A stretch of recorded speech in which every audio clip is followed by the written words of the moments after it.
بسم اللہ الرحمن الرحیم رب زدنی علما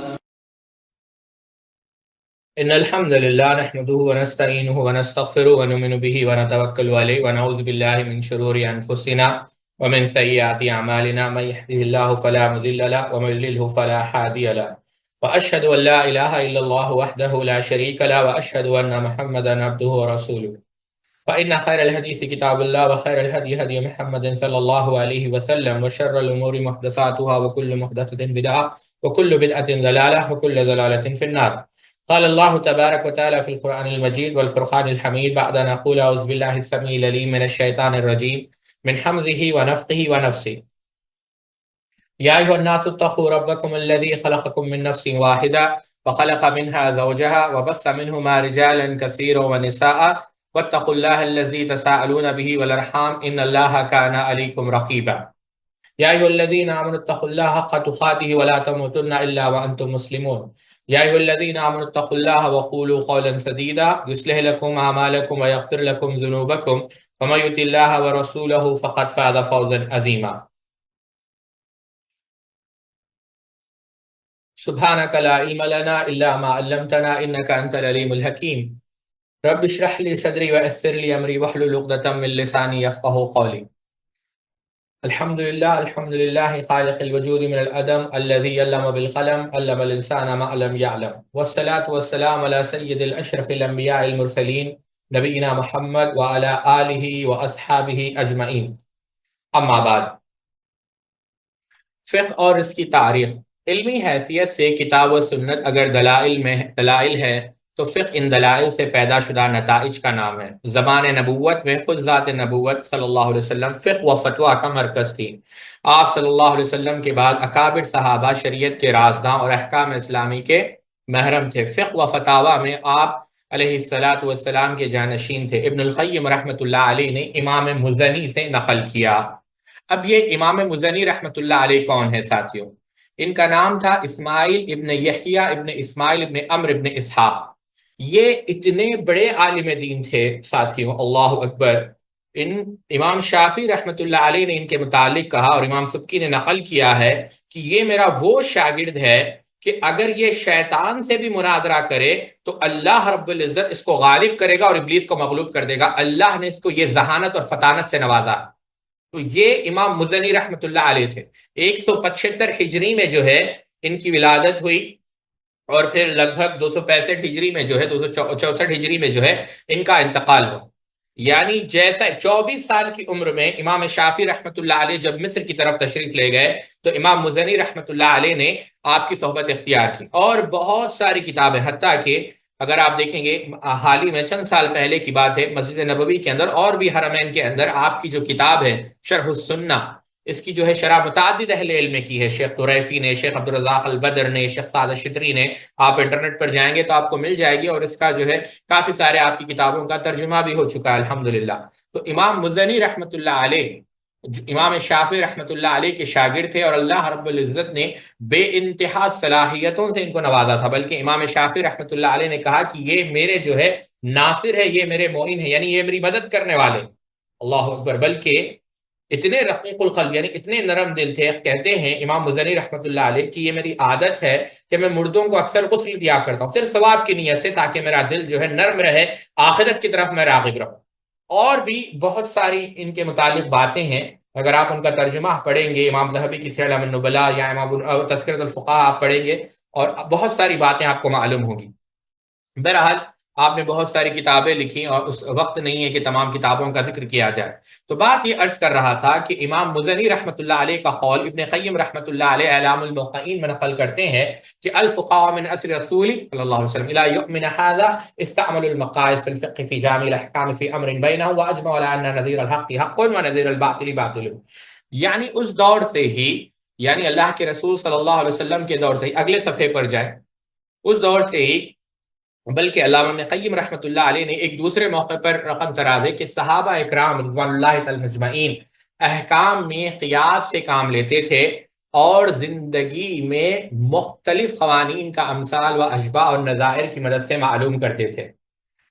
یہ خواہ کتنے ہی متعدد ہو اور ان کے وجوہ و طرق میں خواہ کیسا ہی اختلاف ہو، مگر حق یہ ہے کہ اس کے ثبوت کے حد تک دامن شک و شبہ سے غبار آلود نہیں، یہ تواتر معنوی سے ثابت ہوا ہے۔ اب دیکھیں ساتھیوں، یہاں پر دو باتیں بتائی گئی ہے۔ ایک کہ صحابہ کے زمانے سے قیاس ہے، صحابہ قیاس سے کام لیتے تھے، اور یہ بات تواتر معنوی سے ثابت ہے۔ پہلی چیز تو یہ دیکھیں کہ تواتر ہے کیا۔ دیکھیں خبر متواتر جو ہے، خبر متواتر کیا ہے، متواتر کے شرائط کیا ہے، یہ ایک اصولی بحث ہے۔ انشاءاللہ اگر آپ کبھی یاد دلائیں تو ہم تفصیل سے اس کا ذکر کریں گے، لیکن یہاں پر ایک بات جو آپ لوگوں کو یاد رکھنی ہے، جو تواتر معنوی کا ذکر آیا ہے، متواتر کی دو قسمیں ہیں، ایک ہوتی ہے تواتر لفظی اور ایک ہے تواتر معنوی۔ تواتر لفظی کیا ہے؟ یہ ایسی خبر ہے جس کے روات کے الفاظ میں موافقت پائی جائے، یعنی الفاظ میں کوئنسیڈنس ہے یا پھر الفاظ میچ ہو رہے ہیں۔ مثلا اگر آپ سمجھیں کہ راویوں نے یہ کہا کہ فلاں نے فلاں شہر فتح کر لیا، عمرو بن عاص رضی اللہ تعالیٰ عنہ نے مصر کو فتح کر لیا، اب یہ خبر جو ہے ان الفاظ کے ساتھ ہو یا ان کے قائم مقام دیگر الفاظ کے ساتھ ہو جو معنی مقصود پر سریع دلالت کرتے ہیں، یعنی تواتر لفظی ہے، یعنی مختلف راوی یہ بات بیان کر رہے ہیں۔ ایک ہے تواتر معنوی، یہ ایسی خبر ہے جس سے معنوی تواتر پایا جاتا ہے، یعنی اس کے تمام راویوں کی روایت کردہ الفاظ میں آپس میں نہ ملتے ہوں، یعنی الفاظ نہیں مل رہے ہیں بلکہ تمام روات کے مرویات کا صرف معنی و مفہوم آپس میں مطابقت رکھ رہا ہے۔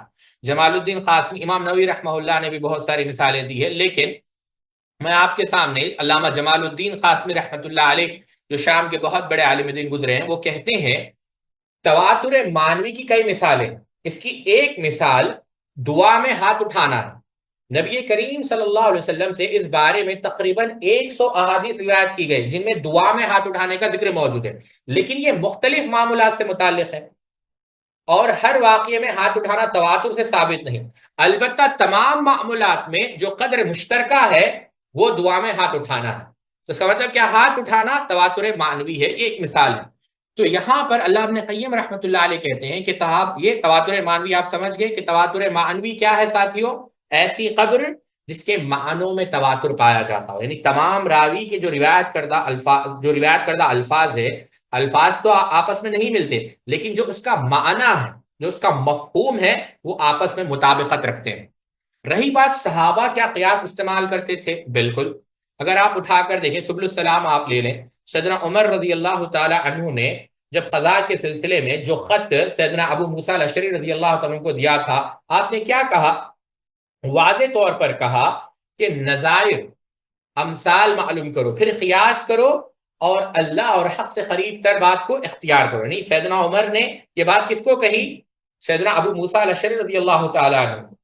حالانکہ یہ بات آپ لوگوں کو معلوم ہونی چاہیے کہ ابن حزم رحمۃ اللہ علیہ نے اس اثر کو ضعیف قرار دیا، لیکن شیخ احمد شاکر رحمۃ اللہ علیہ نے کہا کہ یہ بات ثابت ہے۔ سیدنا علی ابن ابی طالب رضی اللہ تعالیٰ عنہ نے کہا، ابن قیم نے اعلام الموقعین کے اندر نقل کیا اور احکام السلطانیہ کے اندر بھی، کہ ہر قوم اپنے معاملات اور مسائل کو اچھی طریقے پر جانتی ہے اور اپنے سوا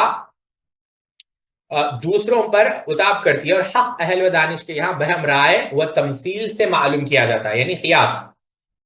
تیسری بات، سیدنا عمر رضی اللہ تعالیٰ عنہ نے قاضی شریح کے پاس جب لکھا تو کیا کہا؟ جب تمہارے پاس کوئی معاملہ ہے تو اس کا فیصلہ کتاب اللہ سے کرو۔ پھر یہی بات سیدنا عمر رضی اللہ تعالیٰ عنہ نے قیاس کی نصیحت کس کو کی؟ قاضی شریح کو۔ ابن عباس رضی اللہ تعالیٰ عنہ کہتے ہیں کہ انہوں نے زید ابن ثابت رضی اللہ عنہ پوچھا کہ کیا باقی مانند کا ایک تہائی کتاب اللہ میں موجود ہے؟ زید رضی اللہ عنہ کہا کہ اپنی رائے سے کہتا ہوں اور تم اپنی رائے سے کہتے ہو۔ تو صحابہ میں قیاس موجود تھا۔ اور بھی آپ آگے چلے جائیں، ابن عمر رضی اللہ عنہ سے ان کے ایک کام کے متعلق پوچھا گیا تھا، ابن عبد البر نے اس کو نقل کیا جہاں بیان العلم و فضلہ میں، کہ ابن عمر رضی اللہ تعالیٰ عنہ کو جب پوچھا گیا تو آپ رضی اللہ تعالیٰ نے کیا کہا؟ کام پر پوچھا گیا کہ آپ نے رسول اللہ کو کرتے ہوئے دیکھا ہے، یہ کام آپ کی رائے کا ہے؟ تو فرمایا ایسا تو بالکل نہیں، یہ کیا ہے؟ یہ میری رائے ہے، میرا قیاس ہے۔ تو بتانا مقصد یہ ہے کہ یہ صحابہ کے پاس ہوتا تھا۔ ابن عبد البر نے اور ایک واقعہ بھی نقل کیا ہے کہ عمر رضی اللہ عنہ ایک آدمی سے ملاقات کی اور پوچھا کیا ہوا؟ اس نے کہا سیدنا علی اور سیدنا زید نے ایسا فیصلہ کیا۔ فرمایا اگر فیصلہ کیا تو کس طرح کرتا؟ یعنی یہ پوری تفصیل ہے۔ تو بات اصل یہ بتانا چاہتا ہوں، اور مقصد یہ ہے کہ صحابہ رضوان اللہ تعالی مجمعین کے یہاں قیاس موجود تھا، اور اس کی اگر آپ مثالیں دیکھنا چاہیں تو شیخ عمر بن سلیمان الاشقر رحمۃ اللہ علیہ، جو اردن کے عالم دین ہے جارڈن کے، انہوں نے یہ پورے مثالیں جمع کی، قیاس کے اوپر ان کی کتاب ہے، آپ وہ دیکھ لیں، آپ کو وہاں پر اور بھی مثالیں مل جائیں گی۔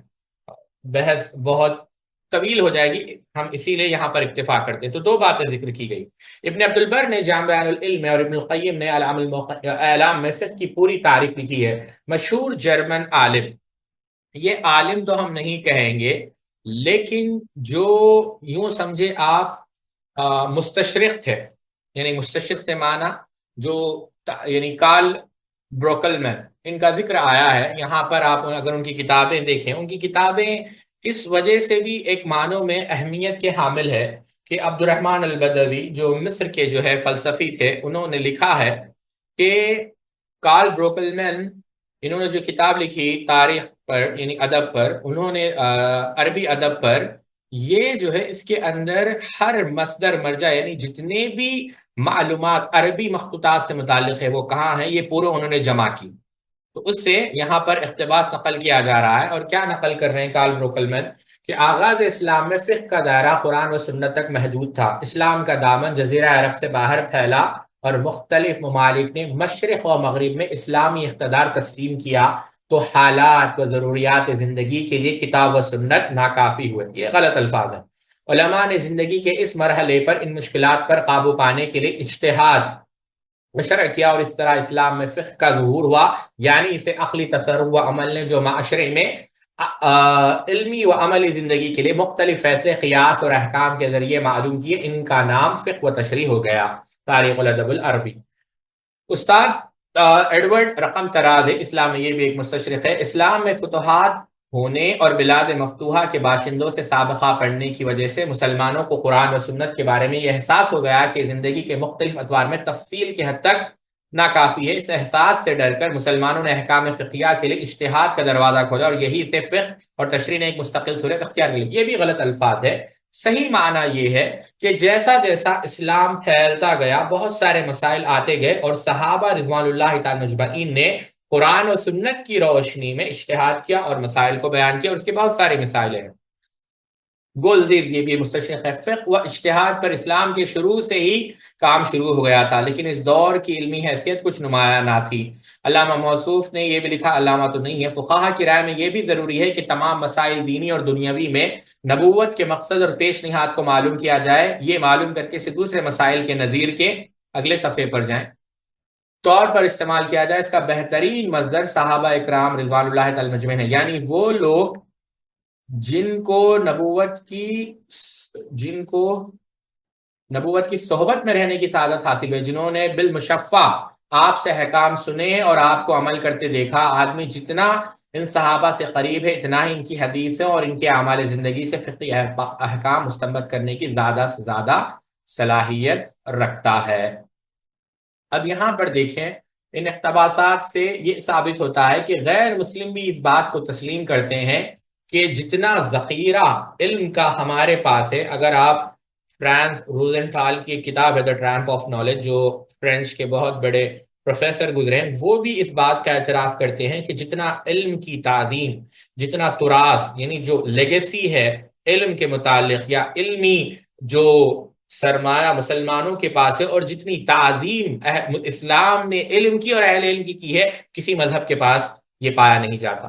ان تصریحات سے معلوم ہوتا ہے کہ فقہ کی تاریخ ذات نبوت اور صحابہ سے وابستہ ہے، بلکہ یوں کہنا چاہیے کہ خود جناب رسول اللہ صلی اللہ علیہ وسلم نے ہی صحابہ اکرام کو استخراج و استنباط کی تشریح اور فقاہت کا ضابطہ بتایا تھا۔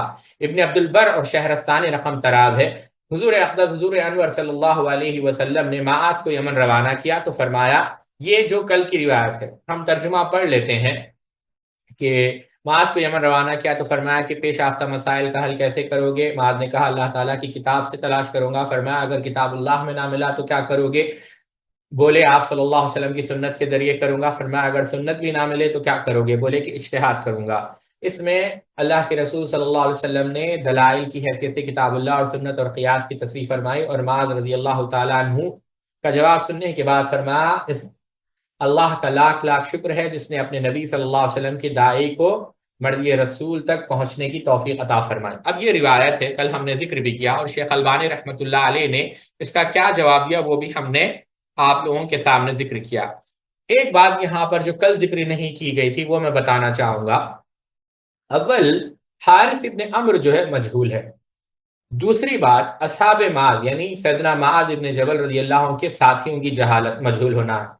ابن حجر رحمۃ اللہ علیہ نے تہذیب التہذیب کے اندر، پھر ابن حجر کی ہی کتاب تقریب التہذیب، امام بخاری نے تاریخ الکبیر کے اندر فرمایا حارث ابن عمرو جو ہے یہ اصحاب یعنی یہ جو روایت کی گئی ہے یہ صحیح نہیں ہے، یہ روایت معروف نہیں ہے۔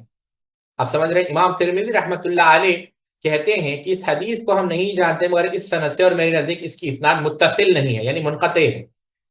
اور امام جسقانی رحمہ اللہ نے فرمایا یہ حدیث باطل ہے۔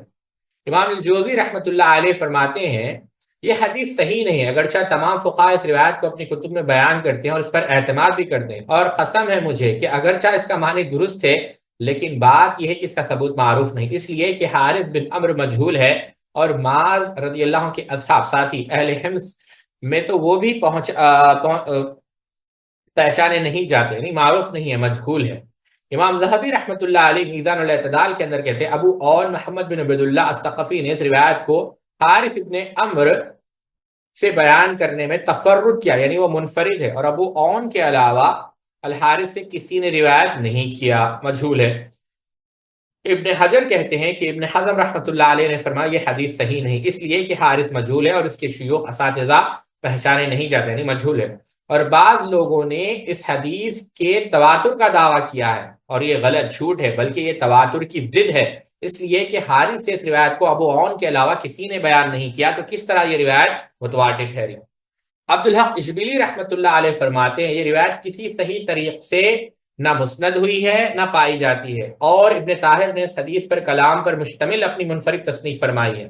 جان لو کہ میں نے اس حدیث کو چھوٹی بڑی مسانید میں تلاش کیا، اور حدیث کے علم جاننے والوں میں سے جن سے میری ملاقات ہوئی ان سے اس حدیث کے متعلق سوال کیا، پس میں نے اس روایت کو نہیں پایا سوائے دو سندوں کے۔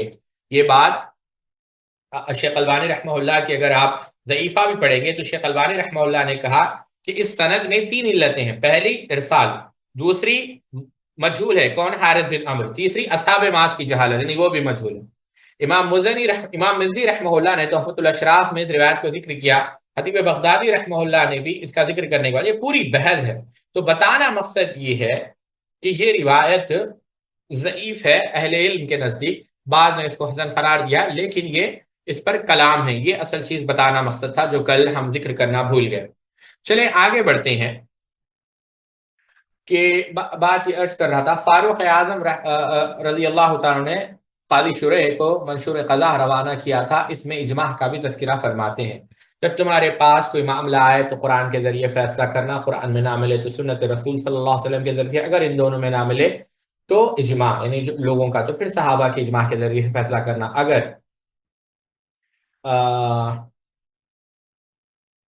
اگر کتاب اللہ اور سنت رسول اللہ صلی اللہ علیہ وسلم اجماع ہمیں بھی نہ ملے تو جی چاہیے قیاس و اجتہاد سے کام لینا، اور جی چاہے تو نہ کرنا، الملل والنحل۔ یہ صحیح ہے کہ سارے صحابہ فقہا نہ تھے، بلکہ زمان نبوت ہی سے ایک خاص طبقہ فقہ پر مشتمل تھا، اور ان میں ازروع فقاہت اور مقلین کی تقسیم تھی، یعنی حضور انور، اگلے صفحے پر جائیں، حضور انور صلی اللہ علیہ وسلم کے صحابہ میں جن سے فتاوی منقول ہو کر آئے ہیں کم و بیش 130 سے زیادہ مرد و زن ہیں۔ اب یہاں پر غور کریں، یہاں پر ساتھیوں یہ چیز بتائی جا رہی ہے، اگر آپ غور کریں گے فقیہ کی اہمیت بتائی جا رہی کہ فقیہ کی اہمیت کیا ہے، اور واقعی میں فقیہ اور محدث میں کون افضل ہے، یہاں پر بحث چل رہی۔ وہ یہ بتا رہے ہیں کہ صحابہ تو بہت سارے تھے لیکن اس میں فقہا جو تھے وہ 130 تھے، یعنی فتویٰ دینے والے۔ آپ سمجھ رہے ہیں میری بات؟ اللہ کے رسول صلی اللہ علیہ وسلم نے کیا کہا، نظر اللہ عمران سمع منا حدیثا فحفظہ حتی یبلغہ فرب حامل فقہ الی من هو افقہ منہ ورب حامل فقہ لیس بفقیہ، اور کما قال النبی صلی اللہ علیہ وسلم، اللہ تعالیٰ اس شخص کو خوش و خرم اور شاداب رکھے جس نے ہم سے کوئی حدیث سنی، پھر اسے حفظ کیا اور یاد رکھا تاکہ اسے پہنچائے، بہت سے علم و فقہ کے حامل اپنے سے بڑھ کر زیادہ دانا اور فقیہ لوگوں کو پہنچاتے ہیں، اور بہت سے علم و فقہ کے حامل ایسے ہوتے ہیں جو در حقیقت دانا اور فقیہ نہیں ہوتے۔ آپ سمجھ رہے ہیں؟ اگر آپ اس حدیث پر دیکھیں، امام ایک محدث گزرے بڑے معروف ہے، امام رما ہرمزی رحمۃ اللہ علیہ، جن کا نام ابو محمد الحسن ابن عبد الرحمن ابن قلاب تھا، لیکن علمی دنیا میں المحدث الفاصل جو بین الراوی والوائی، یہ جو ان کی معروف کتاب ہے امام رما ہرمزی رحمۃ اللہ علیہ، وہ کہتے ہیں کہ اللہ کے رسول صلی اللہ علیہ وسلم نے اس حدیث میں تفریق کی ہے۔ کن کے درمیان؟ ایک جو حدیث کو روایت کر رہے ہیں، اور ایک جو حدیث کو سمجھ رہے ہیں۔ اور پھر اللہ کے رسول صلی اللہ علیہ وسلم نے کیا کہا؟ اس کی فضیلت بیان کی، جو حدیث کو نہ ہی روایت کر رہا ہے بلکہ حدیث کو سمجھ بھی رہا ہے۔ اور بسا اوقات یہ بھی ممکن ہے کہ جو روایت کر رہا ہے اس کے پاس اس روایت کا فہم نہ ہو۔ اس سے کیا بات پتا چلی؟ اس سے یہ بات پتا چلی کہ فقیہ جو ہے افضل ہے کس کے مقابلے میں؟ صرف ناقل کے مقابلے میں۔ آپ سمجھ رہے ہیں؟ مالک ابن انس عبید اللہ العمری، شافی عبد الرحمن ابن مہدی، ابو ثور ابن ابی شیبہ، یہ مثالیں انہوں نے دی فقہا اور محدثین کے۔ عدل کی بات تو یہ ہے کہ دو بھی اصحاب فضل ہیں، لیکن جو فضیل یعنی فاضل کون ہے، یعنی اس کے اندر افضل کون ہے اور مفضول کون ہے، یہ بحث ہے۔ یہاں پر ایک بات امانت داری کے ساتھ ہم بتانا چاہیں گے، شیخ البانی رحمۃ اللہ علیہ کی جو رائے ہے اس میں الگ ہے۔ حالانکہ امام آمش رحمۃ اللہ علیہ نے یہ بات کہی ہے، اور خطیب بغدادی رحمۃ اللہ علیہ نے نصیحہ اہل الحدیث کے اندر اس کا ذکر کیا ہے کہ یا معاشر الفقہا، کہ اطباء تو آپ ہیں، یعنی آپ کو پتہ نہیں، آپ ڈاکٹرز ہیں، ہم تو کیا ہیں؟ دوائی بیچنے والے ہیں، فارماسسٹ ہیں۔ کیوں؟ یہ بات کا معنی کیا ہے کہ آپ یعنی محدثین کے پاس، ان کا بتانا مقصد یہ کہ آپ کے پاس روایتیں ہیں، لیکن کس مریض کو کون سی دوا دینا ہے اس کا علم کس کے پاس ہے؟ طبیب کے پاس ہے۔ شیخ البانی رحمۃ اللہ علیہ ان کی رائے الگ ہے۔ شیخ البانی رحمۃ اللہ علیہ کہتے ہیں کہ ہر فقیہ کے لیے ضروری ہے کہ وہ محدث ہو۔ آپ سمجھ رہے ہیں؟ لیکن محدث کے لیے ضروری نہیں کہ وہ فقیہ ہو، کیونکہ شیخ البانی کہتے ہیں کہ محدث بائی ڈیفالٹ یعنی نیچرلی فطرتاً وہ فقیہ ہوتا ہے۔ اور انہوں نے کہا کہ اصحاب رسول کیا فقہ سیکھتے تھے یا نہیں سیکھتے تھے؟ بالکل سیکھتے تھے۔ تو وہ کون سی فقہ سیکھتے تھے؟ یہ وہی تو فقہ تھی۔ یہ کیا سیکھتے تھے؟ اللہ کے رسول صلی اللہ علیہ وسلم سے احادیث۔ تو کیا معنی کہ یہ جو فقہا تھے، لیکن آج کل کے فقہا کون ہیں؟ جو اہل علم کے اقوال پڑھتے ہیں لیکن وہ حدیث نہیں پڑھتے، کیونکہ ان کے نزدیک فقہا کے فتاوے، فقہا کے اقوال فقہ ہے، وہی قواعد فقہ ہے۔ تو ان کے لیے ضروری ہے، واجب ہے بلکہ ان کے اوپر، کہ وہ علم حدیث سیکھے، اصطلاح حدیث سیکھے، کیونکہ حدیث کے علم کے بغیر جو صحیح فقہ ہے وہ مضبوط، اس کو مضبوط نہیں کیا جا سکتا۔ شیخ البانی رحمۃ اللہ علیہ کی رائے یہ تھی کہ ہر محدث تو فقیہ ہے لیکن ہر فقیہ محدث نہیں ہے۔ بہرحال شیخ عبد المحسن العباد حفظہ اللہ نے اس پر تبصرہ کیا، اب بات لمبی ہو جائے گی۔ بات یہ عرض کر رہا تھا کہ فقہ اور فقیہ اور محدث کی بحث۔ اب علامہ ابن قیم رحمۃ اللہ علیہ لکھتے ہیں تابعین میں سے مدینہ میں فتوے کے منصب پر یہ بزرگ فائز تھے: سعید بن مسیب، عروہ بن زبیر، قاسم بن محمد، خارجہ بن زید، ابو بکر بن عبد الرحمن، سلیمان بن یسار، عبید اللہ بن عبداللہ، یہی فقہاء سبا ہے۔ حافظ ابن حزم رحمۃ اللہ علیہ نے مدینے کے ان فقہاء کا تذکرہ کرتے ہوئے لکھا ہے، مدینے میں فقہاء میں سعید بن مسیب ہے، ان کی شادی ابو ہریرہ رضی اللہ عنہ کی بیٹی سے ہوئی۔ ابو ہریرہ سے انہوں نے علم حاصل کیا، اور ساتھ ہی سعد ابن ابی وقاص سے بھی استفادہ کیا۔ دوسرے عروہ ابن زبیر العوام ہے، تیسرے قاسم بن محمد، یہ دونوں حضرت عائشہ کے تلامذہ خاص ہے۔ چوتھے عبید اللہ ابن عبداللہ ابن عتبہ ابن مسعود، یہ ابن عباس کے خاص شاگرد ہے۔ پانچویں خارجہ ابن زید، انہوں نے اپنے والد زید بن ثابت سے استفادہ کیا۔ چھٹے ابو بکر بن عبد الرحمن، ساتویں سلیمان بن یسار، یہ ام المؤمنین عائشہ صدیقہ اور ام سلمہ کے خاص شاگرد ہے۔ یہی لوگ فقہاء سبا کے نام سے مدینہ منورہ میں مشہور ہوئے۔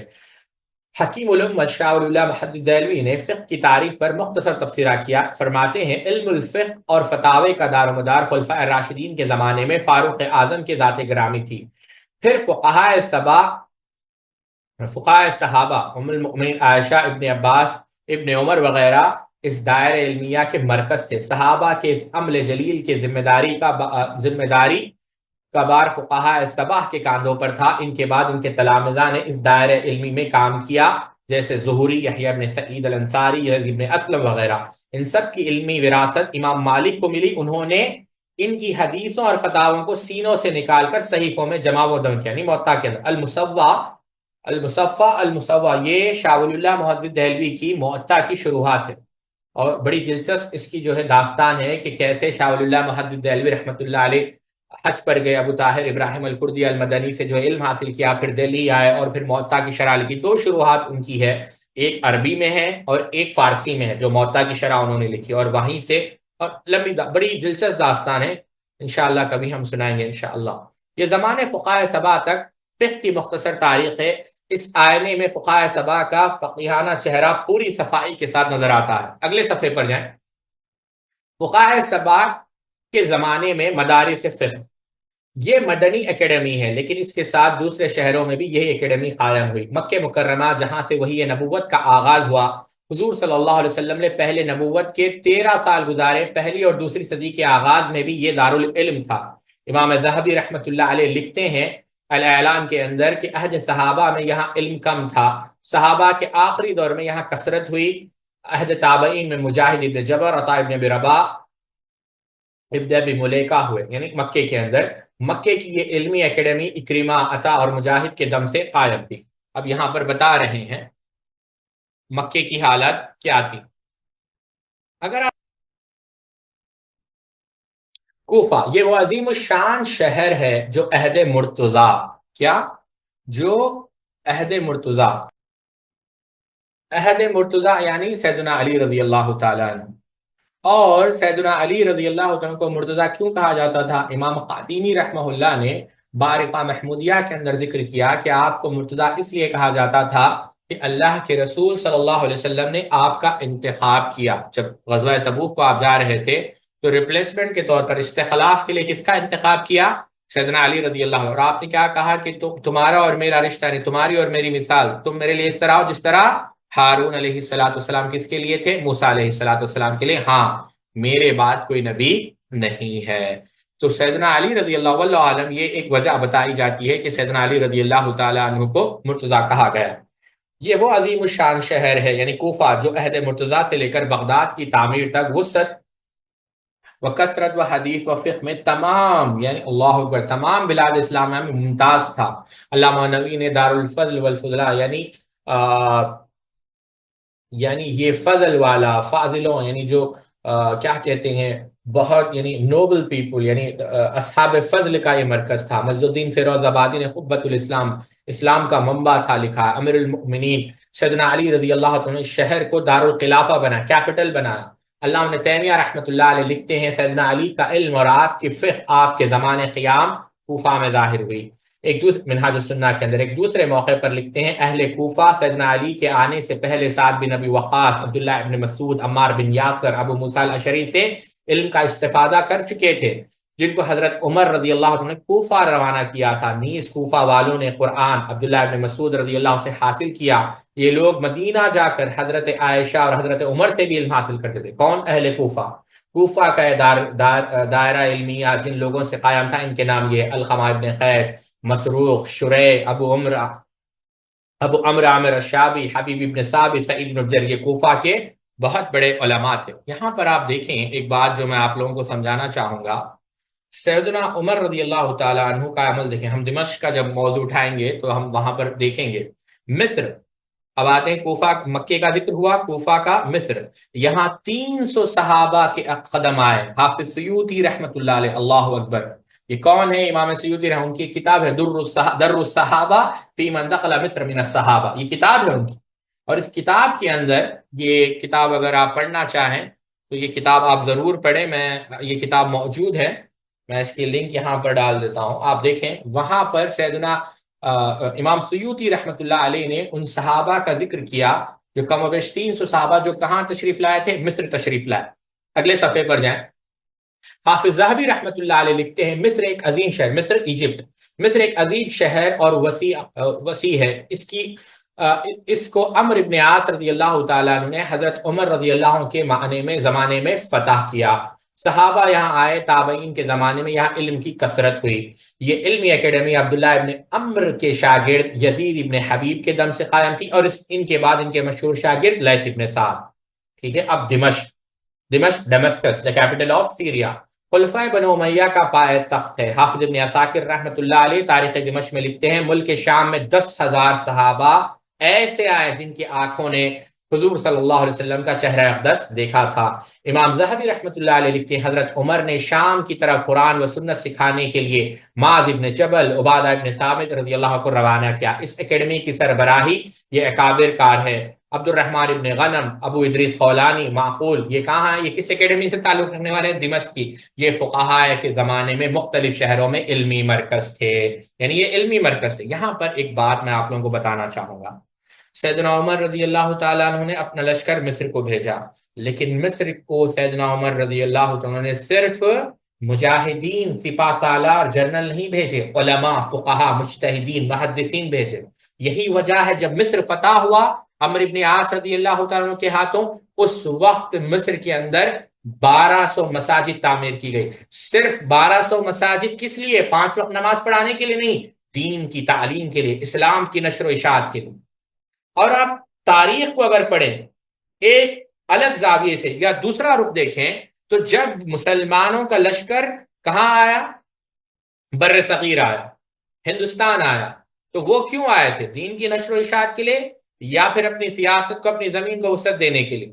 اکبر جب آئے تھے، آپ جان کر تعجب کریں گے، مغلیہ سلطنت آئی تھی تو کتنے علماء کو ساتھ لے کر آئی تھی؟ آپ دیکھیں اکبر کی جو کیا کہتے ہیں جو مشیر تھے یا اکبر کے جو دربار تھا اس کے اندر آپ کو ایک بھی عالم دین نہیں ملے گا۔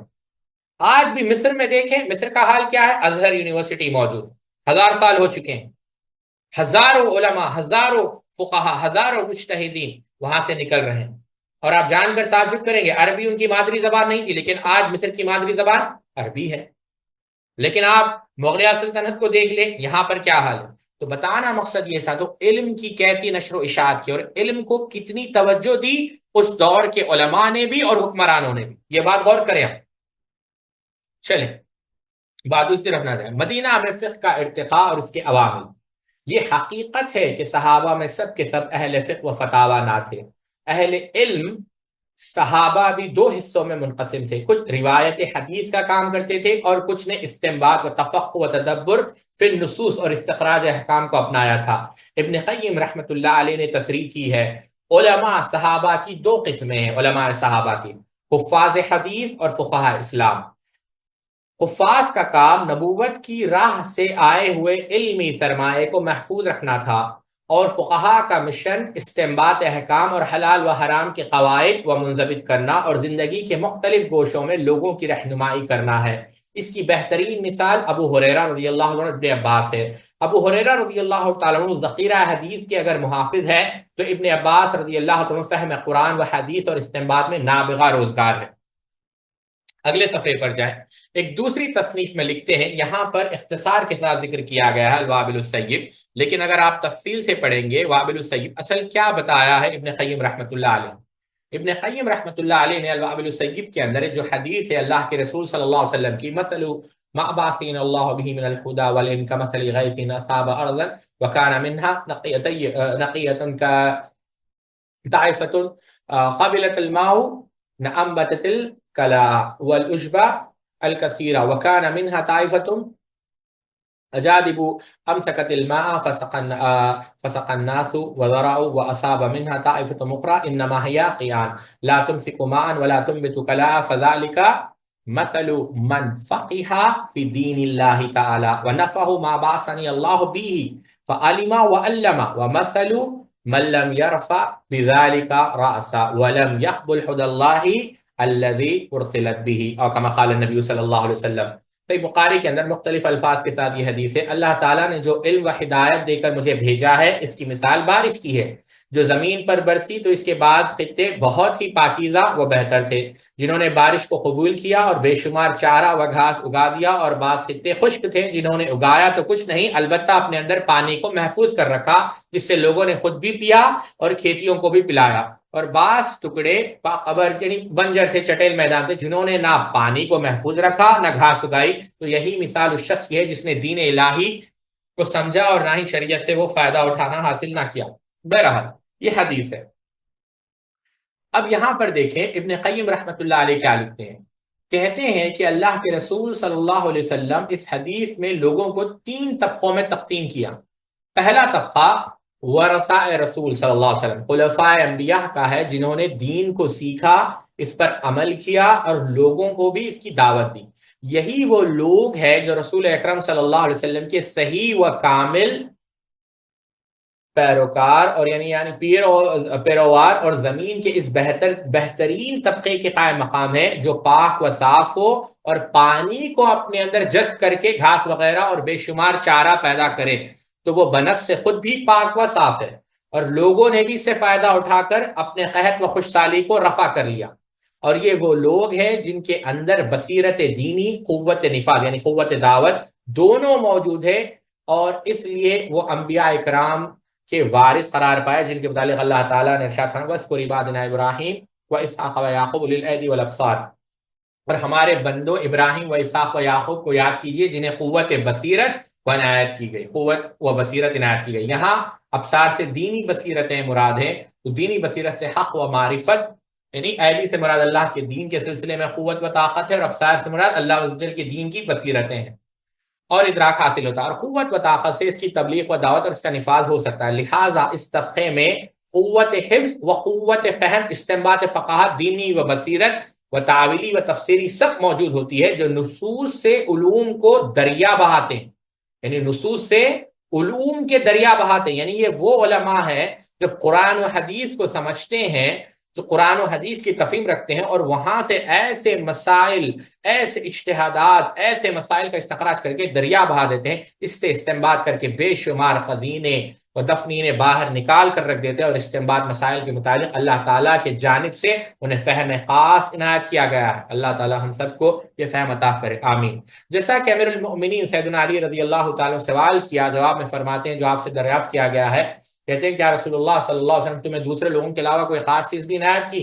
تو آپ نے فرمایا لا والذی فلق، کہ اللہ کی قسم جو دانے کو پھاڑ کر اگاتا ہے اور مخلوق کو پیدا کرتا ہے، اس نے ہمیں کسی چیز سے مختص نہیں فرمایا، ہاں یہ ایک فہم ہے، الا فہمن، کیا کہا؟ ہاں ایک فہم ہے جو اللہ تعالیٰ یؤتیہ اللہ عبدا فی کتابہ، اللہ تعالیٰ جو کسی کو اپنی کتاب سمجھنے کے لیے عنایت کر دیتا ہے۔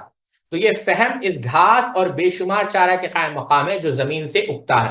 تو پہلا طبقہ۔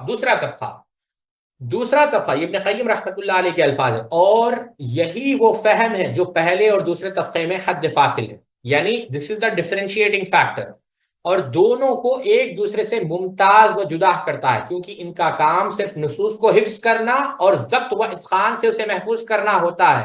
مختلف اقسام کے لوگ آ کر ان سے نصوص سیکھ کر خود ان سے استنباط کرتے ہیں، استخراج مسائل کرتے ہیں، اس سے ہیرے نکالتے ہیں، اور علم کے قابل زراعت زمین میں بیج ڈالتے ہیں اور بیج ڈالتے ہیں، اور اپنی لیاقت کے برابر اس چشمہ شیرین سے سیراب ہو کر نکلتے ہیں۔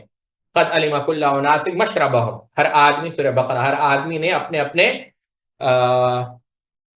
جگہ معلوم کر لی، اپنے اپنے پینے کی جگہ معلوم کر لی۔ یہی وہ لوگ ہیں جن کے متعلق آپ صلی اللہ علیہ وسلم نے کہا تھا وہ حدیث جو نظر اللہ عمران سمیع مقالتی الی آخری، اس کو امام ابو داؤد نے، امام ترمذی نے نقل کیا۔ دیکھیں اب یہاں پر کہتے ہیں، دیکھیے عبداللہ ابن عباس رضی اللہ تعالیٰ عنہ امت محمدیہ کے بہت بڑے عالم و ترجمان قرآن ہیں۔ آپ صلی اللہ علیہ وسلم نے جو احادیث آپ نے خود سنی ہے، ان کی تعداد 20 تک بھی نہیں پہنچتی، جن میں وہ سمیت اور رأیت، میں نے سنایا دیکھا کا لفظ بولتے ہیں۔ ہاں اکثر صحابہ سے بہت کچھ سنا، حتیٰ کہ بارگاہ الہی سے آپ کا فہم و استنباط اس قدر برکت ہوئی کہ تمام دنیا کو علم و فقاہت سے بھر دیا۔ ابن عباس رضی اللہ عنہ کے فتاوا کی 7 ضخیم جلدیں۔ امام ابن حزم رحمۃ اللہ علیہ فرماتے ہیں، ابن قیم کے الفاظ ہیں، امام ابن حزم رحمۃ اللہ علیہ فرماتے ہیں کہ میں نے 7 ضخیم جلدوں میں آپ کے فتاوا جمع کیے، حالانکہ یہ مقدار صرف ان فتووں کی ہے جو فتاوا کے جامع ابن حزم کو دستیاب ہوئے، ورنہ ابن عباس کا ایک بے پار سمندر ہے، اور فقہ اور استنباط اور فہم قرآن میں تو آپ دنیا عالم کے لوگوں سے فائق ہیں۔ حالانکہ جس طرح دوسروں نے سنا ویسے ہی آپ نے سنا، جس طرح دوسروں نے قرآن پڑھا اور یاد کیا اس طرح آپ نے پڑھا اور حفظ فرمایا، مگر آپ چونکہ زمین تمام زمینوں سے بہتر ہے اور سب سے زیادہ قابل زراعت تھی، آپ نے اس نصوص کو بیج بویا تو اس سے ہر قسم کے اعلیٰ جوڑے پیدا ہوئے۔ وَذَلِكَ فَضْلُ اللَّهِ يُؤْتِيهِ مَن يَشَاءُ وَاللَّهُ ذُو الْفَضْلِ الْعَظِيمِ۔ علامہ ابن قیم کہتے ہیں ابن عباس اور ابو ہریرہ رضی اللہ عنہ کی مثال، کہتے ہیں ہاں تو دیکھیے ابن عباس رضی اللہ عنہ کے فتاوی تفسیر کے سامنے سیدنا ابو ہریرہ کے فتاوی تفسیر کی کیا نسبت، یعنی فتوے، اگر آپ فتاوے میں اعلام الموقعین اٹھا کر دیکھیں وہاں بھی سیدنا ابو ہریرہ کے فتوے موجود ہیں، سیدنا ابو ہریرہ رضی اللہ عنہ فقیہ تھے، ہم انشاءاللہ اس کے دلائل دیں گے، لیکن یہاں پر ابن قیم کیا فرما رہے ہیں، حالانکہ سیدنا ابو ہریرہ رضی اللہ عنہ آپ سے زیادہ حافظ، بلکہ علی الاطلاق حافظ الامت ہے، حدیث کو جیسے سنتے ویسے ہی ادا کرتے تھے اور رات کو اسے یاد کیا کرتے تھے، لہذا سیدنا ابو ہریرہ رضی اللہ عنہ کے تمام تر کوششوں دو چیزوں کی طرف مبذول رہی، اول احادیث کو حفظ کرنا، دوم حفظ کردہ حدیث کو جیسے سنا ویسے ہی آگے پہنچا دینا، مگر سیدنا ابن عباس رضی اللہ عنہ کی تمام کوشش فقہ و استنباط اور نصوص سے استخراج مسائل کا دریا بہانے اور ان سے قضائن و موتی نکالنے میں صرف ہوتی تھی۔ الہذا القیاس صحابہ کے بعد کے دور میں بھی دو قسم کے لوگ موجود تھے، حفاظ حدیث جن کے تمام تر توجہ ضبط و حفظ حدیث اور احادیث کو بینہ ادا کر دینے کی طرف تھی، اور انہوں ان سے استنباط و استخراج میں کچھ لینا دینا نہیں تھا۔ اہل استنباط، یہ دوسرا طبقہ ہے۔ قسم دوم اہل استنباط جن کی زیادہ تر توجہ نصوص سے استنباط و استخراج احکام اور تفقہ فی النصوص کی جانب مبذول رہی تھی۔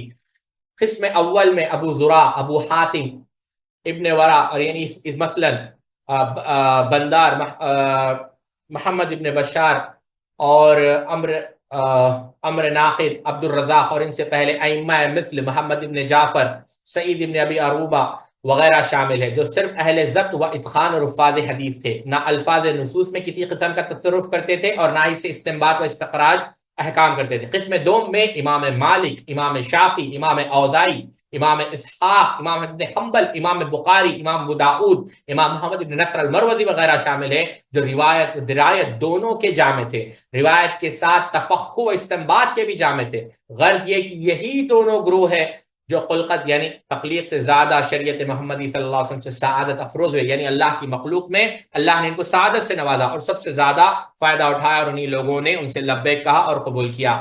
تیسرا طبقہ یعنی غمگین لوگوں کا ہے، جو بدبخت لوگوں کا ہے، جو تمام لوگوں سے زیادہ شقی و بدبخت ہے، یہ وہ طبقہ ہے جنہوں نے نہ ہدایت خداوندی کو قبول کیا، نہ اس کی جانب سر اٹھا کر دیکھا، نہ حفظ احادیث کی کاوش، نہ فہم حدیث کا مادہ، نہ روایت، نہ درایت، نہ رعایت و نگہداشت، سب سے یکسر قالی و محروم۔ تو پہلا طبقہ اہل روایت درایت کا ہے، دوسرا طبقہ اہل روایت کا جنہیں درایت بھی نصیب ہوئی، روایت سے زیادہ درایت کا مادہ عنایت ہوا۔ تیسرا طبقہ اہل شقاوہ یعنی جو غمگین ہے، جن میں نہ روایت ہے نہ درایت، تو یہ بالکل چوپائے، بلکہ چوپائے سے بھی زیادہ گمراہ ہے، جیسے اللہ تعالیٰ نے قرآن میں کہا یہی وہ لوگ ہیں جو گھروں کو تنگ کرتے ہیں اور نرقوں گرا کرتے ہیں، شکم و عیاش کے سوا انہیں کسی چیز کی فکر نہیں، یعنی بس خواہشات کی پیروی کرتے ہیں۔ اللہ ہم سب کی حفاظت فرمائے۔ تو یہ اصل چیز ہے رحمۃ اللہ علیہ نے۔ تو بات یہ عرض کر رہا تھا،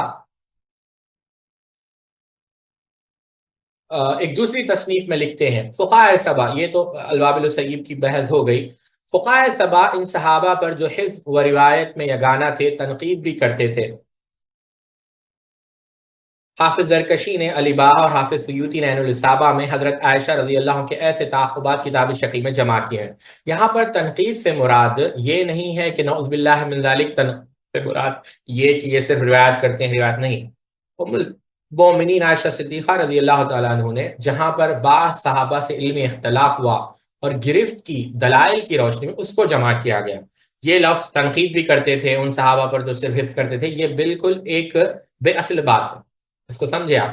یہ فقہائے سبا کا صدقہ ہے کہ دوسرے علوم و فنون کی طرح فقہ میں بھی ایک زندگی ہے، اور اس زندگی کی نشانی خود اس میں حرکت کا وجود ہے۔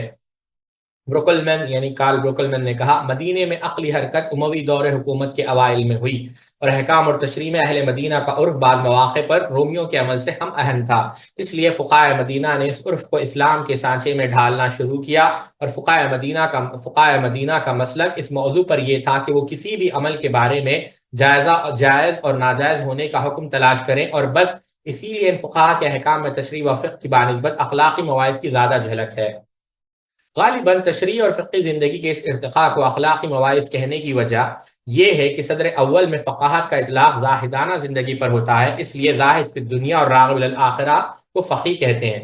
الشیخ محمد اعلیٰ تھانوی نے فقہ اور فقیہ کے بارے میں یہ تصریح کی ہے صدر اول میں یعنی پہلی صدی میں، فقہ علم آخرت اور اخلاقی دقائق کی معرفت اور حقارت دنیا پر بولا جاتا تھا، اور اس لیے زاہد فی دنیا کو فقیہ کہتے تھے، ورنہ اصولی طور پر فقہ کے اس ارتقائی مرحلے کو اخلاقی مواعظ سے تعبیر کرنا تشریح و فقہ سے بے انصافی ہے۔ گولزیر نے فقہ کے ارتقائی مرحلے کو گول مول لفظوں میں قرار کیا۔ خلاصہ کلام یہ ہے، اسلام میں تشریح اور فقہ زندگی دینی اور دنیاوی لحاظ سے قانونی تشکیل چاہتی تھی۔ اگلے صفحے پر جائیں۔ قرآنی احکام اپنے اندر اتنی لچک نہ رکھتے تھے کہ نئے حالات کا قانونی طور پر جواب دے سکیں، کیونکہ قرآنی احکام کا تعلق عرب کی سادہ زندگی سے تھا۔ یہ بھی بالکل کفر ہے۔ یہ جو مستشرق ہے یہی دیکھیں آپ، یعنی نعوذ باللہ من ذالک، یعنی کلمۃ حق ارید بہ الباطل، یہ بھی نہیں ہے کلمہ، یہ کلمہ ہی یعنی کیا کہتے ہیں، برا کلمہ ہے۔ یعنی ایک طرف تو کہہ رہے فقہ نہیں، یہ بات کہ قرآن حکام اپنے اندر لچک نہ رکھتے تھے کہ حالات کا جواب دے سکے، قرآن پاک کے انداز بیان سے بے خبری ہے، بلکہ یہ اس کا کفر تھا۔ قرآن پاک کے انداز بیان سے بے خبری ہے، ورنہ قرآن حکیم کا طالب علم یہ بات جانتا ہے کہ قرآن مجید نے جزیات زندگی سے بحث نہیں کی ہے، بلکہ قرآن پاک نے زندگی کے جو اصول و مبادی ہے وہ بیان کیے، ان کا تعلق پوری انسانی زندگی سے ہے۔ قرآن کریم کا قاعدہ یہ ہے کہ وہ کلیات پیش کرتا ہے اور تفاصیل و جزیات اپنے ان مخاطبوں کے سپرد کرتا ہے جن میں استخراج کی قوت و صلاحیت ہے۔ اس معنی کے اعتبار سے قرآن ایک جامع کتاب ہے۔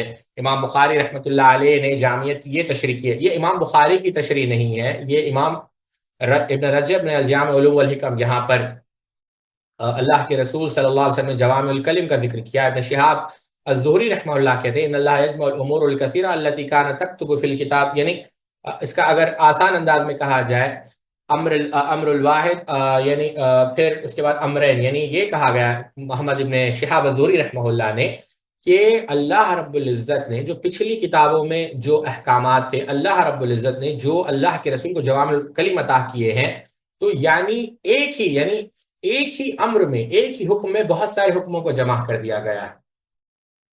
امام شاطبی رحمۃ اللہ علیہ اپنی کتاب الموافقات کے اندر لکھتے ہیں القرآن الاختصاری جامع ولا یکون جامع الا والمجموع فی آیات کلیات، اور یہی بات امام شاطبی رحمہ اللہ نے کی۔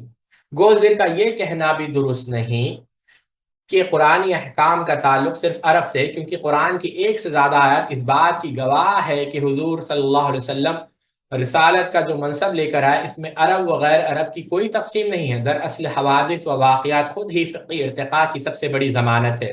واقعات کا تنوع نوازل کی بقلمون اجتہاد کے لیے میدان ہموار کرتی ہے، اور جب تک حوادث و نوازل رنگ میں ہوتے ہیں، نئے نئے رنگ میں ہوتے ہیں، فقہ میں تشریح خود بخود ارتقاء ہوتا رہے گا۔ الشہرستانی رحمۃ اللہ علیہ لکھتے ہیں ہم کو یہ بات حتماً معلوم ہے کہ حوادث و واقعات بے شمار اور ان گنت ہے، اور یہ بھی ہمیں پتا ہے کہ ہر حادثہ اور واقعے کے بارے میں صریح حکم موجود نہیں ہے، اور اس کا تصور بھی نہیں ہو سکتا ایسی صورت میں جبکہ نصوص گنے چنے ہیں۔ یعنی دیکھیں نصوص گنے چنے ہیں، قرآن کی جو آیت احکام ہیں، پھر احادیث صحیحہ 4400، اس کو سامنے رکھ کر اس کو سمجھے، جبکہ نصوص گنی چنی ہے اور گنتی کی ہو، اور حوادث یعنی ایکسیڈنٹس، حوادث یعنی انسیڈنٹس، حوادث یعنی ایشوز و نوازل contemporary issues، حوادث و نوازل انگنت ہے۔ you have a countable entity and you have an uncountable entity۔ اب دیکھیں دوبارہ پڑھتا ہوں، جبکہ نصوص گنی چنی ہے اور گنتی کی ہو، اور حوادث و نوازل انگنت بے شمار ہو، تو اجتہاد کے سوا چارہ ہی کیا ہے؟ ہر حادثے کے لیے اجتہاد ضروری ہے، کیونکہ متناہی غیر متناہی کو کیسے سمجھ سکتا ہے؟ یعنی جو چیز جس کی انتہا ہے، اس کی انتہا ہے، اب نصوص کی انتہا ہے یعنی اتنی اس کی عدد ہے، لیکن مسائل کی انتہا نہیں ہے، تو یہ کیسے ہو سکتا ہے کہ جو جس چیز کی انتہا ہے وہ اس چیز کو گھیر لے جس کی انتہا نہیں ہے؟ تو اس کے دروازہ، اس کا حل کیا ہے؟ اجتہاد۔ امام شہرستانی رحمۃ اللہ علیہ نے کہا۔ اگلے صفحے پر جائیں جی۔ غلط فہمی نہ ہو کہ ارتقاء کا یہ عمل فقہ و تشریح میں صرف معاملات کی حد تک ہے، ورنہ معاملات کی حد تک ہے، ورنہ عبادات زمانہ نبوت سے اب تک ایک ہی منہج پر قائم ہے اور قائم رہیں گے۔ قرآن و سنت نے دینی شعائر میں سے ہر شعار کی کمیت اور کیفیت کے لحاظ سے اس طرح حد نبوی کر دی ہے جس میں اجتہاد کی گنجائش نہیں، یعنی عقائد میں اجتہاد کی گنجائش نہیں، عبادات توقیفی ہے، اس میں اجتہاد کی گنجائش نہیں۔ اس موضوع پر فقہا کے اختلافات قرآن کے مدلول کی تعین یا حدیث کے مستند ہونے تک قرآنی آیت کے مفہوم مقرر کرنے میں یا کسی حدیث کے قبول کرنے میں اختلاف ہونا اور بات ہے، اور اجتہاد کی گنجائش ہونا اور بات ہے۔ فقی ارتقاء کا تعلق صرف معاملات اور شہری زندگی سے ہے، یعنی عقائد سے نہیں ہے، عبادات سے نہیں ہے۔ فقہائے سبا کے اصول فقاہت: مدینہ میں فقہ و تشریح کا مدرسہ جن اصولوں پر قائم تھا یا بالفاظ دیگر مدنی فقہا زندگی کے مختلف گوشوں میں جن بنیادی پر تشریح کا کام کرتے تھے،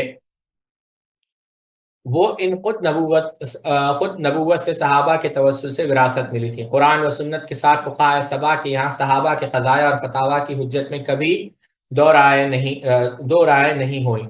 صحابہ اکرام چونکہ صحبت نبوت کی وجہ سے قرآن تشریعات، علل اور مقاصد کے رازداں تھے، اس لیے ان کے فتاویٰ اور فیصلے بھی فقہائے سبا کے یہاں حجت اور دلیل کا کام دیتے تھے۔ صحابہ کے فتاویٰ ہی نہیں، تابعین کے فقہی ملکے میں پختگی پیدا کی اور صحابہ ہی کے طریقے استنباط نے ان کے اجتہاد کی گاڑی چلائی۔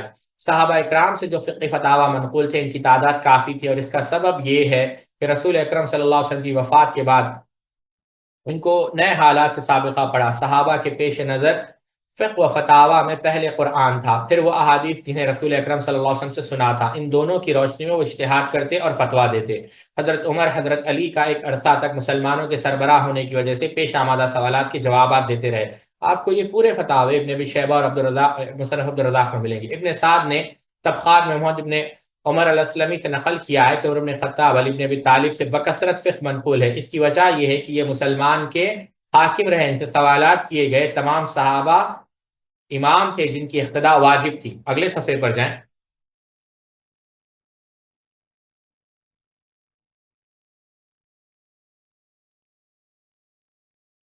واجب تھی جن سے روایت کی جاتی تھی، استفادہ کیا جاتا، جو فتویٰ دیتے تھے۔ علامہ ابو اسحاق شیرازی نے جو مدرسہ نظامیہ بغداد کے صدر مدرس تھے، فقہا کے حالات میں ایک کتاب لکھی۔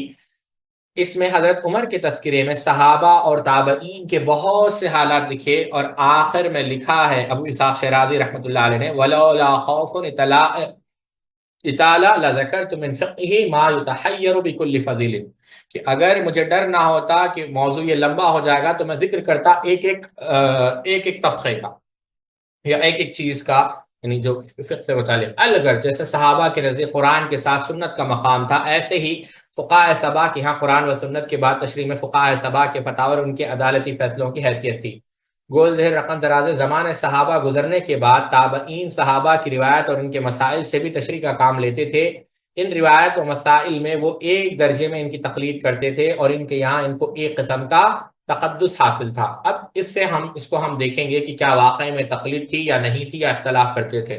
تعامل و توارث اور فقہائے سبا: دراصل صحابہ کے مسائل و قضایا کو تابعین کے ہاں تعامل و توارث کی حیثیت حاصل تھی، اور اس تعامل کو اس درجہ اپناتے تھے کہ اس کے بعد فقہائے سبا ارشادات نبوی کے بارے میں بھی کسی تحقیق و بحث کی ضرورت محسوس نہ کرتے تھے۔ یہ بات غلط ہے۔ گولزہر لکھتا ہے تابعین تعامل و توارث کی موجودگی میں ارشادات نبوی کے متعلق کوئی بحث و تحقیق نہ کرتے۔ اس کی تائید سے ہوتی ہے کہ امام مالک فرماتے ہیں کہ جب اللہ کے رسول صلی اللہ علیہ وسلم سے دو مختلف صورتیں آئیں اور ہمیں معلوم ہو کہ حضرت ابوبکر صدیق اور حضرت عمر رضی اللہ عنہ کا عمل کسی ایک پر ہے، تو یہ اس بات کی دلیل ہوتی کہ جس حدیث پر انہوں نے عمل کیا وہی صحیح ہے، یعنی تعامل۔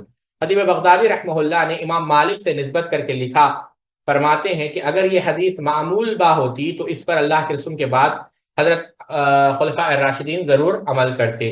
امام بکر جساس رحمۃ اللہ علیہ فرماتے ہیں، اگلے صفحے پر جائیں، جب حضور انور صلی اللہ علیہ وسلم سے دو متضاد خبریں آئیں تو دیکھا جائے گا کہ صحابہ نے کس پر عمل کیا۔ ٹھیک ہے، یہ تصریحات بتا رہی ہے کہ تابعین کے یہاں صحابہ کے مسائل و قضایا کی تشریح میں نہ صرف قانونی حیثیت تھی، بلکہ یہ ان کے نزدیک احادیث کی صحت جانچنے اور مختلف روایت میں ترجیح دینے کا ایک خاص معیار تھا، اور یہی ان کی تشریح کا وہ اساسی اصول ہے جن سے فقہائے سبا بعد میں آنے والے محدثین سے ممتاز ہوئے۔ محدثین کی ایک جماعت جو درایت سے زیادہ روایت پر زور دیتی ہے، یہاں پر اہل حدیث پر تنقید کی جا رہی ہے، دیتی ہے، ان کا خیال یہ ہے کہ صحیح سند سے ایک روایت ثابت ہو جانے کے بعد قابل عمل ہے، یعنی خبر احاد۔ لیکن تابعین کے زمانے میں فقہائے سبا ایسی روایت کو صحابہ کے عدم تعامل اور عدم توارث کی بنا پر شاذ قرار دیتے تھے۔ مثلا قلتین۔ اب یہ قلتین کیا ہے؟ اب یہاں پر بحث ہے، دیکھیں پہلے تو قلتین کیا ہے یہ ہم سمجھیں گے۔ قلتین کیا ہے؟ امام امام ابو داؤد رحمۃ اللہ علیہ نے اور متعدد محدثین نے یہ حدیث نقل کی ابن عمر سے کہ قال سئل رسول اللہ صلی اللہ علیہ وسلم عن الماء وما ينوبه من الدواب والسباع فقال صلی اللہ علیہ وسلم اذا كان الماء قلتين لم يحمل قبسا، یعنی اللہ کے رسول صلی اللہ او کما قال نبی صلی اللہ علیہ وسلم، اللہ کے رسول صلی اللہ علیہ وسلم کی یہ حدیث ابن عمر رضی اللہ عنہ بیان کرتے ہیں کہ نبی کریم صلی اللہ علیہ وسلم سے ایسے پانی کے متعلق پوچھا گیا جس پر جانور اور درندے وارد ہوتے ہیں، مثلا تالاب میں داخل ہو جاتے ہیں یا اس سے پیتے ہیں، تو اس کا کیا حکم؟ تو آپ صلی اللہ علیہ وسلم نے کیا فرمایا؟ جب پانی 2 مٹکوں کے برابر ہو تو ناپاک نہیں ہوتا۔ یہ حدیث ہے، ٹھیک ہے۔ اب یہاں پر یہ کیا کہہ رہے ہیں کہ یہ حدیث کیا ہے؟ یہ حدیث کیا ہے؟ شاذ ہے۔ لیکن اگر آپ اٹھا کر دیکھیں شیخ محمد طاہر شعبان کا مقالہ، اختصار اگر آپ پڑھنا چاہیں تو شیخ عبد القادر شیبۃ الحمد کا مقالہ پڑھیں، اور اگر آپ تفصیل دیکھنا چاہیں صرف اس ایک حدیث سے متعلق قلتین، آپ دکتور محمد طاہر شعبان کا مقالہ پڑھیں، اور اگر آپ عربی نہیں جانتے تو دکتور محمد اسلم مبارک پوری رحمۃ اللہ علیہ نے مولانا نذیر احمد رحمانی رحمۃ اللہ علیہ، جو ڈاکٹر وسیع اللہ عباس حفظہ اللہ کے استاد ہیں، مولانا نذیر احمد رحمانی رحمۃ اللہ علیہ، بلکہ جو ان کی کتاب ہے سیاست اور اہلیز، وہ پوری لکھی بیٹھ کر، یعنی جو اس کے کاتب تھے وہ شیخ وسیع اللہ عباس حفظہ اللہ تھا، تو ان کے فتاوے اس کے اندر بھی انہوں نے ذکر کیا کہ شیخ الاسلام ابن تیمیہ رحمۃ اللہ علیہ نے مجموع الفتاوی کے اندر، میں نے براہ راست مجموع الفتاوی نہیں دیکھا تو میں ان کے حوالے سے نقل کر رہا ہوں، فتاوی مولانا نذیر احمد رحمانی املاوی صفحہ نمبر 81، اس کے اندر شیخ نذیر احمد رحمانی رحمۃ اللہ علیہ نے لکھا ہے کہ یہ حدیث کو شیخ الاسلام ابن تیمیہ رحمۃ اللہ علیہ نے صحیح کہا۔ کس حدیث کو؟ قلتین کو، شاذ نہیں کہا۔ اور امام طحاوی نے، امام ابن خزیمہ نے، امام ابن حبان نے، امام دارقطنی نے، امام حاکم نے، ابن مندہ نے، امام بیہقی نے، ابن حزم نے، امام خطابی نے، امام ذہبی نے، امام نووی نے، امام ابن حجر اسقلانی نے، شیخ البانی نے، یہ تمام لوگوں نے اس حدیث کو کم از کم صحیح نہیں ورنہ حسن قرار، یعنی صحیح تو بعد نے کہا اور اس میں حسن بھی، ٹھیک ہے۔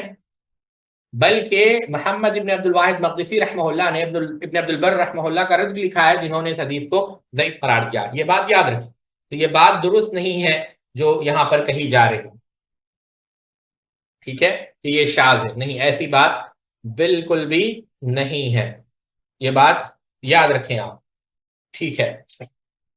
تو قلتین فقہائے سبا کے زمانے میں مشہور نہ تھی، بعد میں اس کی تشریح ہوئی، اس لیے فقہائے سبا نے ان کو متروک اور شاذ قرار دیا۔ شاہ ولی اللہ محدث دہلوی رحمہ اللہ حدیث قلتین پر یہ نوٹ تحریر فرمایا ہے کہ اس کا مدار عبداللہ اور عبیداللہ ہے، یہ دونوں اگرچہ ثقہ ہے لیکن ان علماء میں سے ہیں نہیں جن پر فتویٰ کا مدار اور جن کو لوگوں کا اعتماد حاصل ہو، اس وجہ سے یہ حدیث سعید بن المسیب کے زمانے میں اور ظہری کے زمانے میں نامشہور ہوئی۔ تو کوئی بات نہیں، حافظ ابن قیم رحمۃ اللہ علیہ لکھتے ہیں یہ سنت واقع اگر ابن عمر کے پاس ہوتی تو ان کے اصحاب اور اہل مدینہ سب لوگوں سے زیادہ اس کے قائل ہوتے، یہی اس حدیث کے شاذ ہونے کی نشانی ہے۔ لیکن ان کے جو استاد تھے شیخ الاسلام ابن تیمیہ، ان کی الگ رائے۔ اس طرح خیار مجالس، اب دیکھیں یہاں پر اور ایک مثال، خیار مجالس۔ خیار مجالس کیا ہے؟ اللہ کے رسول صلی اللہ علیہ وسلم نے کیا کہا؟ اللہ کے رسول صلی اللہ علیہ وسلم نے کہا اذا تبايع الرجلان فكل واحد منهما بالخيار ما لم يتفرقا وكان جميعا او يغير احدهما الاخر فتبايع على ذلك فقد وجب البيع وان تفرق بعد ان يتبايع ولم يترك واحد منهما البيع فقد وجب البيع كما قال النبي صلی اللہ علیہ وسلم، کہ جب دو شخصوں نے خرید و فروخت کی تو جب تک وہ دونوں جدا نہ ہو جائے تو بے کو توڑ دینے کا اختیار باقی رہتا ہے۔ یہ اس صورت میں کہ دونوں ایک بے کہتے ہیں سیل کو، ٹرانزیکشن، جب دو شخصوں نے خرید و فروخت، بائنگ اینڈ سیلنگ، خریدنا بیچنا کی یعنی بیٹھے ہوئے ہیں، تو جب تک وہ دونوں جدا نہ ہوئے ہوں، ڈپارٹ نہ ہوئے ہوں، انہیں بے کو توڑنے کا اختیار باقی رہتا ہے۔ یہ اس صورت میں کہ دونوں ایک ہی جگہ رہیں،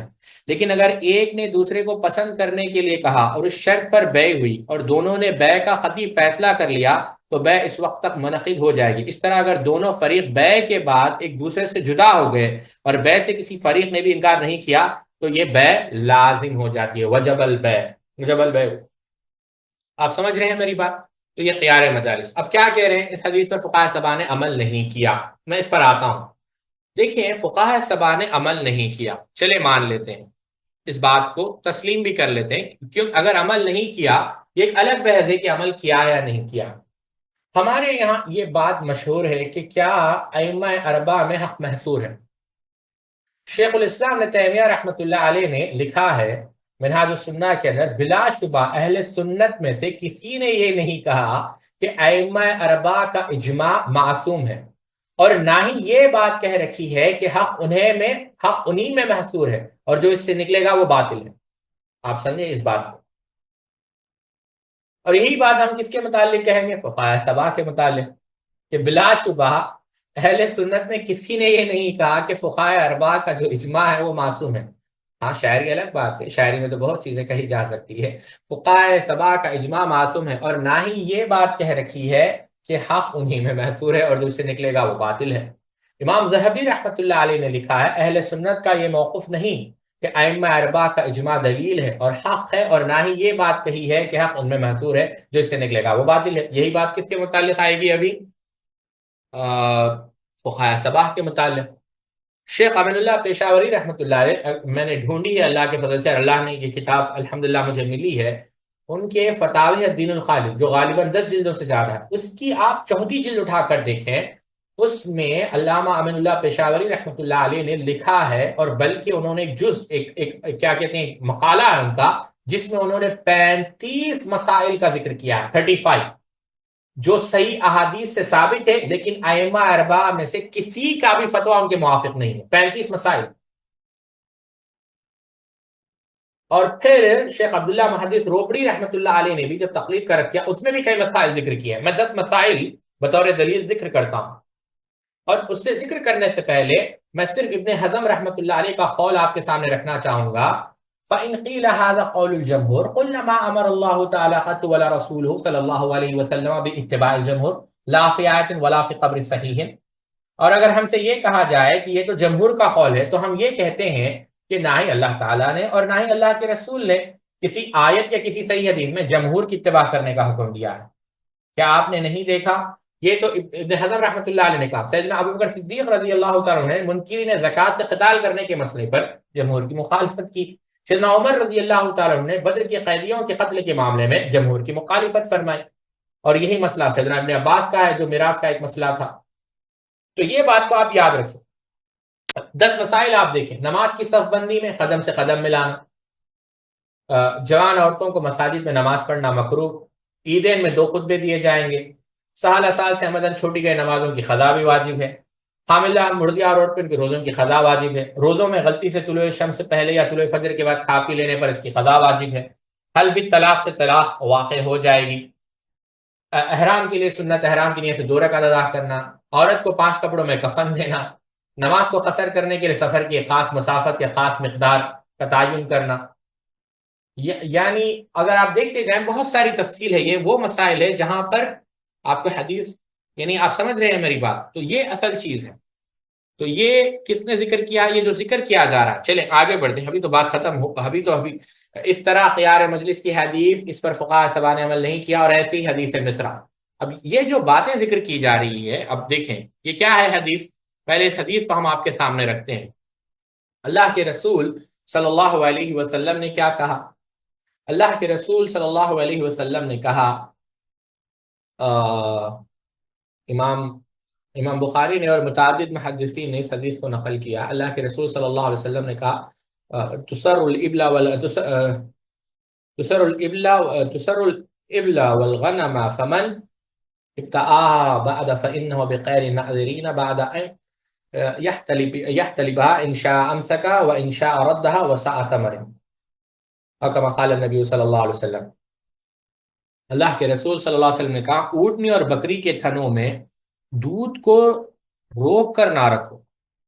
اگر کسی نے دھوکے میں آ کر کوئی ایسا جانور خرید لیا، یعنی یہ سمجھ کر کہ اس میں تو بہت زیادہ دودھ ہے، تو اسے دودھ دوہنے کے بعد دونوں اختیارات ہیں، چاہے تو جانور کو رکھ لے اور چاہے تو واپس کر دے، اور 1 سا کھجور اس کے ساتھ دودھ کے بدل دے دے. اب یہاں پر یہ کیا کہہ رہے ہیں کہ اس پر عمل نہیں ہے، کس کا؟ فقہا کا. کیا واقعی میں ایسا ہے؟ چلیں ہم اس کو ذرا دیکھتے ہیں، کیونکہ ایک مثال تو واضح ہونی چاہیے نا۔ یہ حدیث بخاری میں بھی ہے، یہ حدیث مسلم میں بھی ہے۔ آپ سمجھے اس بات کو؟ ترجمہ میں پڑھ دیتا ہوں کہ خریدار کو دھوکہ دینے کے لیے اونٹنیوں اور بکریوں کا دودھ نہ روکے۔ جو ایسا جانور خرید لے وہ دو باتوں میں سے ایک کا اختیار رکھتا ہے، چاہے تو اسے اپنے پاس رکھ لے اور چاہے تو مالک کو واپس کر دے، ساتھ کھجوروں کا ایک سا بھی دے۔ ٹھیک ہے؟ حافظ ابن عبد البر رحمۃ اللہ علیہ کہتے ہیں ہوا حدیث مجتمع علی صحته وثبوته من جہت النقل، اس حدیث کی صحت اور سبھی کیا کہتے ہیں ثبوت پر اجماع واقع ہو چکا ہے۔ یہ بات ابن حزم نے تمہید میں کہا۔ امام ترمذی رحمۃ اللہ علیہ کیا کہتے ہیں؟ امام ترمذی غور سے کریں، العمل على هذا الحديث عند اصحابنا منهم الشافعي واحمد واسحاق، ہمارے اصحاب امام شافعی، امام ابن حنبل، امام اسحاق ابن راہوے کہ یہاں اس حدیث پر عمل کیا جاتا ہے۔ سمجھ رہے ہیں آپ یہ میری بات؟ نہیں سمجھ رہے؟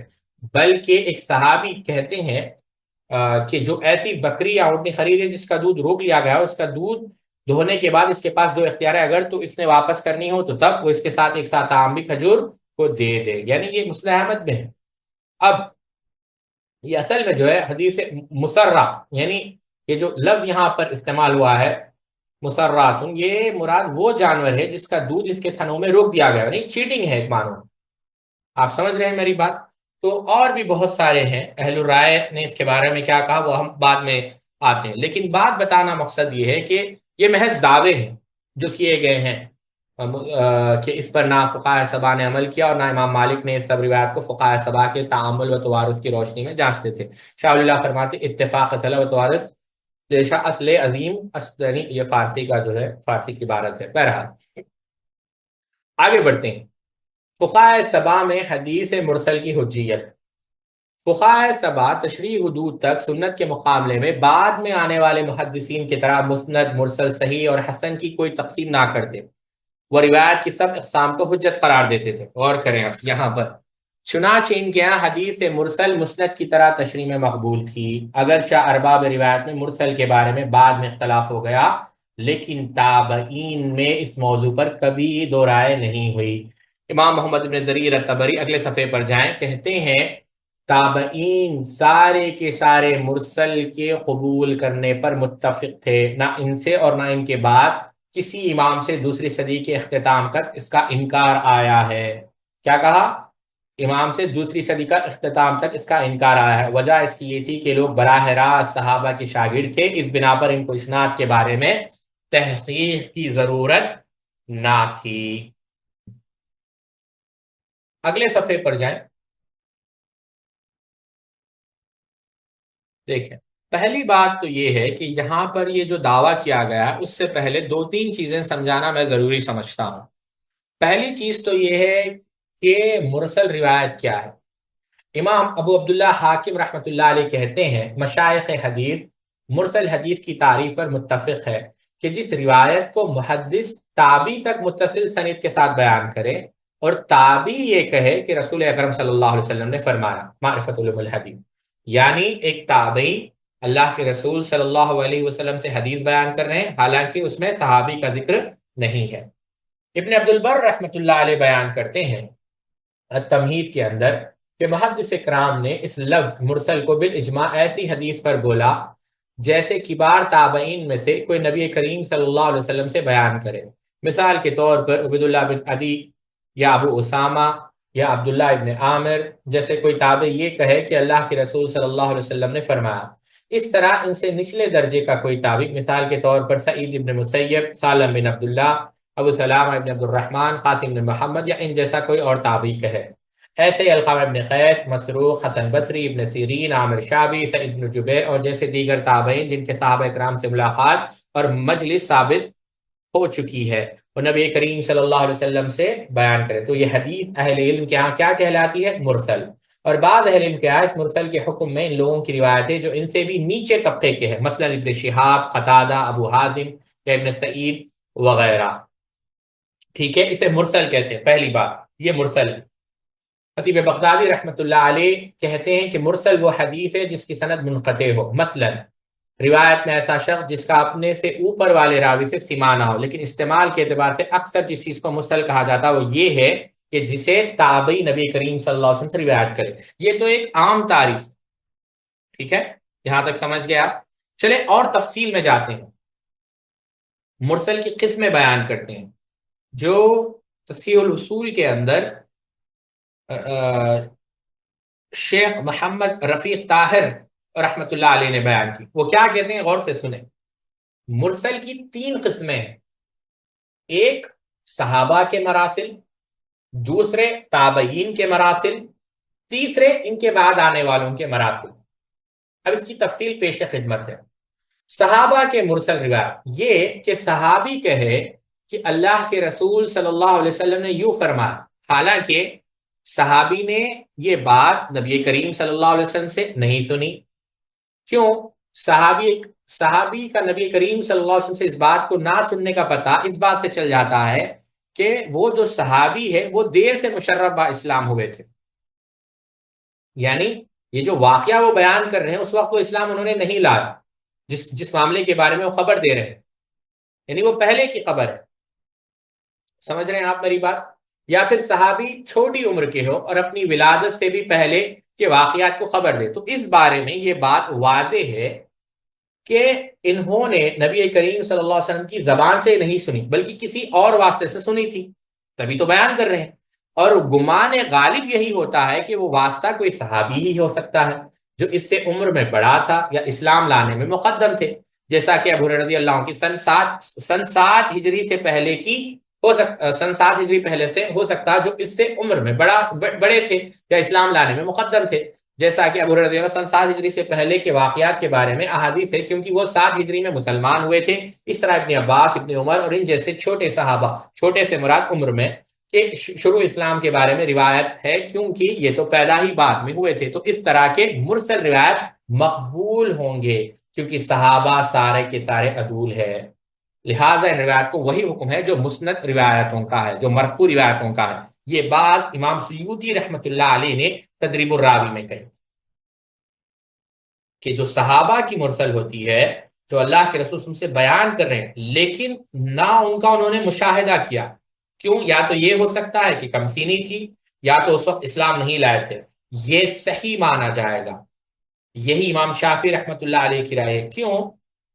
یہ اس وجہ سے کہ صحابہ جھوٹ نہیں کہتے، صحابہ تمام کے نام سے ہے عدول ہے.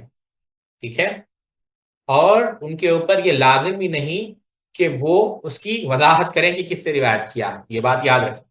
اچھا، اب دوسرے پر آتے ہیں، تابعی کی مرسل روایت. اور جب کوئی تابعی مرسل روایت بیان کرتا ہے تو اس سے براہ راست رسول اکرم صلی اللہ علیہ وسلم کی طرف منسوب کر دیتے ہیں، تو یقیناً وہ اپنے اور رسول کے درمیان کوئی واسطہ گرتا ہے، یعنی کوئی راستہ، جیسا ابھی ہم نے دیکھا تعریف کے اندر. اور یہ واسطہ کس کا ہو سکتا ہے؟ صحابی کا، اور تابعی یا اس سے بھی کم درجے کی راوی کا.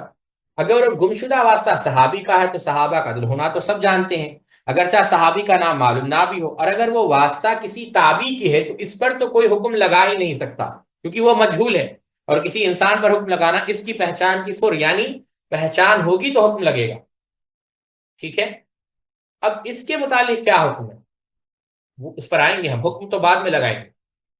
اب سعید بن مسیب رحمہ اللہ، اب غیر صحابی اور غیر تابعی کے مرسل کا حکم پہلے ہو گیا، صحابہ کے مراسل، تابعین کے مراسل. اب غیر صحابی اور غیر تابعی ان کے مراسل، یہ وہ روایت ہے جیسے سند کے درمیان میں کوئی شخص اس شخص سے روایت کرتا ہے جس سے اس کی ملاقات ہی نہیں ہو، تو اس طرح وہ اپنے اور اس شخص کے درمیان ایک اور واسطہ گراتا ہے جس سے وہ روایت کرتا ہے. اب یہاں پر دیکھیں ساتھیوں 3 باتیں.